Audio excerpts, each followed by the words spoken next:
Dito po muna natin simulan yung atin pong panayam tungkol po dito sa pagbabalik ng 110 million pesos ni Henry Alcantara. Bilang bahagi nga daw po nitong 300 million pesos na kinita niya illegally na may kinalaman pa rin sa flood control projects. Sir, paano po ba nagsimula yung restitution niya? Is this part nun pong pag-a-apply niya bilang witness po para po dito sa kaso?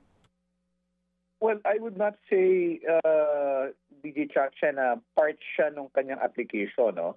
Ang nangyari dito is that nung mag-apply siya as state witness, no? O mag-apply siya for coverage under the Witness Protection Program, alam natin yung application niya ay sa dahilan gusto niya maging state witness para sa Estado.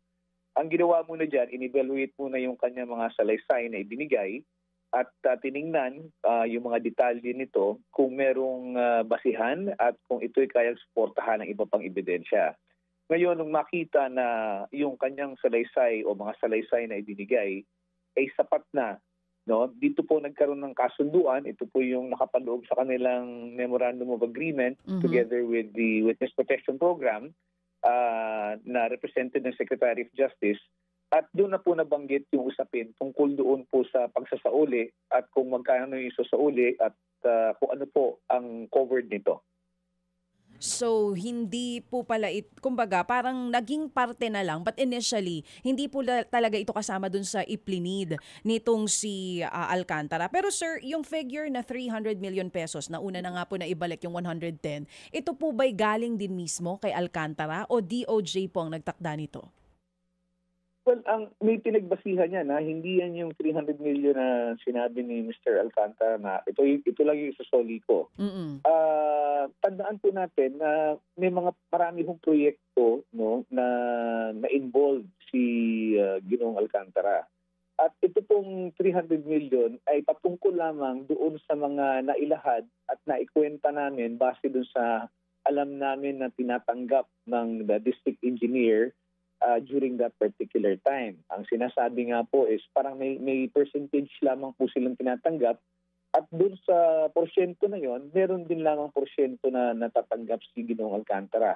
So, base ho sa dami ng proyekto na na-involve siya na nakasama doon sa kanyang testimonya, yun po ang pinagbasihan ng pagkwenta nung kung ano man yung isinuuli niya.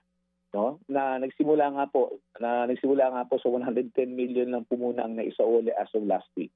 So galing po pala ito sa DOJ. Are we talking about just the Bulacan project po ba ito? Anong taon po yung naging computation ng DOJ? Paano po?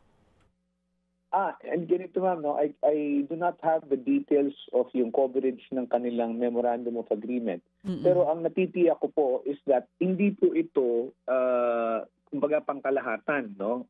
Ibig sabihin kung lahat ng kaso na involved si Ginoong Alcantara ay sakop po ito. Ito po ay ang sinasakupan lamang po nito ay yung mga kaso na nakabanggit at kung saan siya magtestigo na nakalagay doon sa kanyang Memorandum of Agreement. So, ano hong ibig sabihin nito? Ang ibig sabihin nito, pwede pa ba siyang makasuhan, no? Kung ang tanong is pwede pa ba siyang makasuhan later on for other projects where his name or his involvement is discovered? Ang sagot po dyan, pwede. Pwede pa rin po ba siyang tumistigo doon? Tingnan po natin kung meron pong sapat na basihan para siya po tumistigo. At kung ang sunod na tanong, meron ba siyang pwede pang isole, ang sagot po doon, maaring meron pa ho kung hindi po ito sakop ng kanilang napagkasunduan ng Secretary of Justice. Mga kapatid, brothers and sisters, saan ka pa? Dito na tayo sa totoo. Dito na tayo sa True FM. Mga kapatid, mag-subscribe and follow po kayo sa social media accounts ng True Network PH. Yan po kami. Hanapin nyo lang True Network PH, Facebook, Instagram, YouTube, TikTok, and podcast. Mapa-Apple or Spotify man yan, mahahanap nyo kami. Lahat ng mga napapanood at napapakinggan nyo po sa programa, nasa social media accounts namin yan. So, paano mga kapatid? See you sa social media!